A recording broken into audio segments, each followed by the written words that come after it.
মানব ইতিহাস এই বাস্তবতার সাক্ষী। কোনো জাতি সেই সময় পর্যন্ত উন্নতি করতে পারবে না যতক্ষণ তার একজন যোগ্য নেতা থাকবে না। আমাদের প্রিয় নবী আলী সাল্লাল্লাহু আলাইহি ওয়াসাল্লামের চেয়ে শ্রেষ্ঠ কোন নেতা না সৃষ্টি হয়েছে, না কিয়ামত পর্যন্ত সৃষ্টি হতে পারে। তিনি আরবের সমাজে এমন আদর্শ রাষ্ট্র প্রতিষ্ঠা করেছেন যার ভিত্তি উচ্চ মানবিক মূল্যবোধের উপর প্রতিষ্ঠিত ছিলেন। যখন তিনি কোনো সিদ্ধান্ত নিতেন, কেউ তাকে আটকাতে পারতেন না, না পরিস্থিতি তার দিকে পরিবর্তন করতে পারত। তিনি তার রাষ্ট্রের ভিত্তি ক্ষমতার উপর নয়, বরং ভালোবাসা ও রহমতের উপর রেখেছেন। প্রিয় নবী আলী সাল্লাল্লাহু আলাইহি ওয়াসাল্লামের পূর্ণাঙ্গ পথ প্রদর্শকের দলিল হলো তিনি অনেক নেতা তৈরি করেছেন যাদের মধ্যে প্রত্যেকেই নিজের যুগের ইমাম।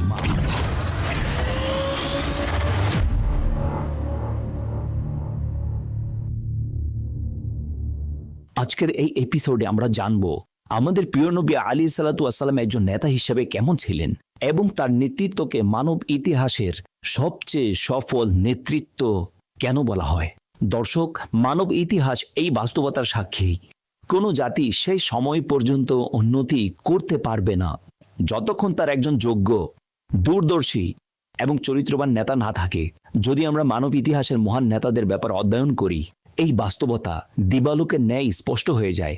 আমাদের প্রিয় নবী আলী সাল্লাল্লাহু আলাইহি ওয়াসাল্লাম হযরত মুহাম্মদ মুস্তাফা সাল্লাল্লাহু আলাইহি ওয়াসাল্লামের চেয়ে শ্রেষ্ঠ কোন নেতা না সৃষ্টি হয়েছে, না কিয়ামত পর্যন্ত সৃষ্টি হতে পারে। তিনি শুধু এক মহান নেতাই ছিলেন না, বরং নেতা এবং সেনানায়ক প্রস্তুতকারী অতুলনীয় পথপ্রদর্শক ছিলেন। তিনি আরবের সেই সমাজে যা অজ্ঞতা, বিশৃঙ্খলা এবং গোত্রর গোড়ামিতে লিপ্ত ছিল, এমন আদর্শ রাষ্ট্র প্রতিষ্ঠা করেন যার ভিত্তি আমল, সমতা, ভ্রাতৃত্ব এবং উচ্চ মানবিক মূল্যবোধের উপর প্রতিষ্ঠিত হয়েছিল।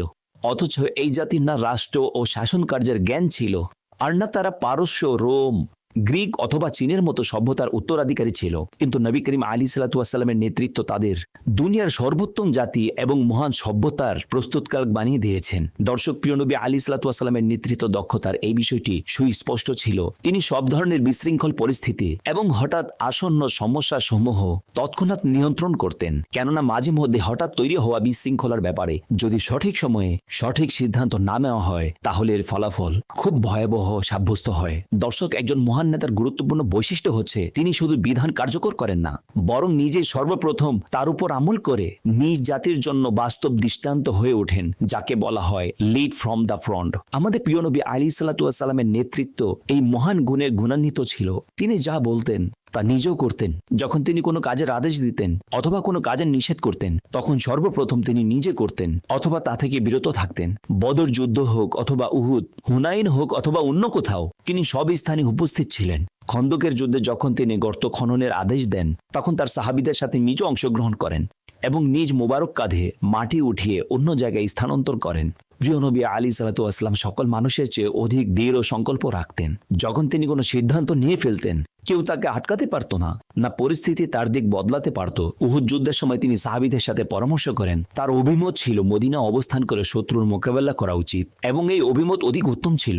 কিন্তু তরুণ সাহাবায়ে কেরাম যারা বদরে অংশগ্রহণ করতে পারেননি এবং জিহাদের ইস্পেহায় পরিপূর্ণ ছিলেন, তারা উহুদের ময়দানে যাওয়ার অভিমত ব্যক্ত করেন। অতঃপর যখন তিনি মদিনা থেকে বের হয়ে দৃঢ় সংকল্প করে ফেলেন এবং যুদ্ধের পোশাক পরিধান করেন, তখন সাহাবীরা আরজ করলেন, হে আল্লাহর রাসূল, সম্ভবত আমরা আপনাকে অপারগ করেছি, এই কারণ যদি আপনি ভেতরে থাকেন তাহলে ঠিক আছে। তিনি আলাইহিস সালাম অস্বীকৃতি জানালেন এবং বললেন, কোনো নবীর জন্য উপযুক্ত নয়। তিনি যুদ্ধের পোশাক পরিধানের পর তা খুলে ফেলবেন, এমনকি আল্লাহ পাক তার এবং তার শত্রুর মাঝে ফয়সালা করবেন। দর্শক, প্রিয় নবী আলাইহিস সালাতু ওয়াস সালাম নিষ্পাপ এবং নবী হওয়া সত্ত্বেও নিজ সাহাবীদের সাথে পরামর্শ করতেন এবং এর প্রকৃত উদ্দেশ্য ছিল উম্মতকে শিক্ষাদান করা, পরামর্শের গুরুত্ব সম্পর্কে সচেতন করা, সাহাবায়ে কেরামকে অনুপ্রেরণা প্রদান করা। তিনি বদর যুদ্ধে তাবু স্থাপনের পূর্বে সাহাবায়ে কেরামের সাথে পরামর্শ করেন। আহজাবের যুদ্ধে সাইয়্যিদুনা সালমান ফারসি রাদিয়াল্লাহু তাআলা আনহুর পরামর্শে গর্ত খনন করেন। এছাড়াও অন্যান্য স্থানে সাহাবায়ে কেরামের সাথে পরামর্শ করেন। তিনি আলী সাল্লাল্লাহু আলাইহি ওয়াসাল্লামের নেতৃত্বের শ্রেষ্ঠত্ব ও গুণের একটি নিদর্শন এমনও ছিল, তিনি সাহাবাদের খুব অনুপ্রেরণা যোগাতেন। যিনি যে ময়দানে যজ্ঞ দিতেন, এই ব্যাপারে তার প্রশংসা করতেন এবং তাকে অনুপ্রেরণা দিতেন যেন তার কর্মকাণ্ডে অধিক উন্নতি তৈরি হয়। তিনি তার সাহাবীদের এমন উপাধি প্রদান করতেন যা কিয়ামত পর্যন্ত তাদের পরিচিতি হয়ে গিয়েছে। সাইয়েদুনা আবু বকর রাদিয়াল্লাহু তাআলা আনহুকে সিদ্দিক উপাধি দিয়েছেন। সাইয়েদুনা আবু উবাইদা রাদিয়াল্লাহু তাআলা আনহুকে উম্মতের আমানতদার উপাধি দিয়েছেন। সাইয়েদুনা জুবাইর রাদিয়াল্লাহু তাআলা আনহুকে হাওয়ারিয়ে রাসূল উপাধি দেন। সাইয়েদুনা মুআজ রাদিয়াল্লাহু তাআলা আনহুকে উম্মতের হালাল হারাম সম্পর্ক অবগত সবচেয়ে বড় আলিম উপাধি দেন। সাইয়েদুনা খালিদ রাদিয়াল্লাহু তাআলা আনহুকে সাইফুল্লাহ উপাধি প্রদান করেন। এইভাবে এইসব উপাধি এবং অ্যাওয়ার্ডস সেই সব মহান সাহাবীদের বুকের পদক হয়ে গেল, যা প্রতিটি মুহূর্তে তাদের মাঝে শক্তি ও সাহস বৃদ্ধির কারণ হয়েছিল। দর্শক, একজন লিডার হিসেবে আমাদের প্রিয় নবী আলাইহিস সালাতু ওয়াস সালামের একটি বড় বৈশিষ্ট্য এই ছিল, তিনি জনগণের প্রিয় নেতা ছিলেন। নেতৃত্বের এই গুণটি খুব অনন্য এবং গুরুত্বপূর্ণ। তিনি তার নেতৃত্বের ভিত্তি ক্ষমতার উপর নয়, বরং ভালোবাসায় এবং রহমতের উপর রেখেছেন। তিনি তার অনুসারী এবং সাহাবীদের নিকট সবচেয়ে বেশি প্রিয় ছিলেন। যেসব পানাহার এবং পোশাক তিনি পছন্দ করতেন, সাহাবীরাও তা পছন্দ করতেন, এবং সেই মহান নেতার সাথে যে জিনিস সম্পর্ক যুক্ত হতো তা তাদের নিকট প্রিয় হয়ে যেত। দর্শক, এখানে আমাদের প্রিয় নবী আলাইহিস সালাতু ওয়াস সালামের নেতৃত্বের সৌন্দর্যের মধ্যে এই বিষয়টি অন্তর্ভুক্ত। তিনি মানুষের হৃদয় জোড়া লাগিয়েছেন, মুসলমানদের মাঝে সম্প্রীতি এবং ভ্রাতৃত্ব স্থাপন করেছেন, শত্রুকেও নিজের ভক্ত বানিয়েছেন। তিনি সকল লোকের পছন্দনীয় এবং তাদেরকে নিজের প্রতি আকৃষ্টকারী ছিলেন।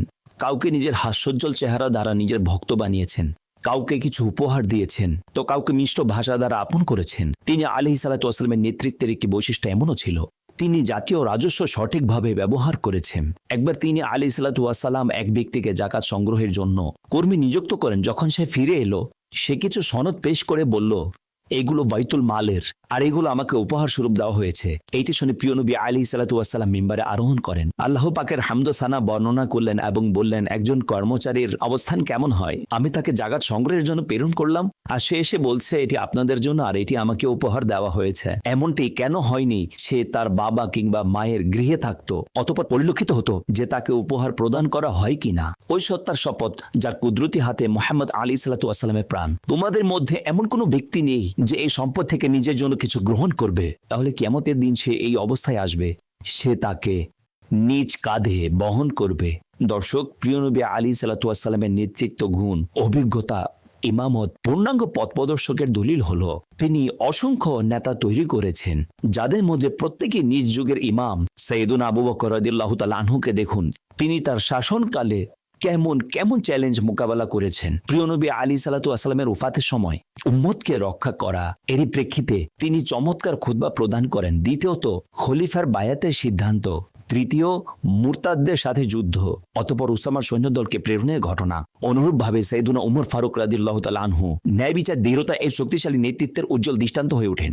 সাইয়েদুনা উসমান গনি রাদিয়াল্লাহু তাআলা আনহু, সুবহানাল্লাহ, সাইয়েদুনা মাওলা আলী কারামাল্লাহু তাআলা ওয়াজহুল করিম, সাইয়েদুনা খালিদ বিন ওয়ালিদ রাদিয়াল্লাহু তাআলা আনহু, সাইয়েদুনা মুআজ বিন জাবাল, সাইয়েদুনা জায়েদ বিন সাবিত এবং অন্যান্য সাহাবায়ে কিরাম রাদিয়াল্লাহু তাআলা আনহুম প্রত্যেকে নিজ নিজ ময়দানে ইমাম এবং প্রদর্শক হয়েছেন। এইসব ওই মহান নেতা হযরত মুহাম্মদ মুস্তাফা সাল্লাল্লাহু আলাইহি ওয়াসাল্লামের প্রশিক্ষণের ফসল ছিল। আল্লাহ পাক আমাদেরকে তার প্রিয় হাবিব সাল্লাল্লাহু তাআলা আলাইহি ওয়াসাল্লামের পবিত্র সিরাত থেকে নেতৃত্বের এই শ্রেষ্ঠত্ব নীতি শেখার এবং আমাদের ব্যক্তিগত, সামগ্রিক এবং পেশাগত জীবনে সেগুলো গ্রহণ করার তৌফিক দান করুক।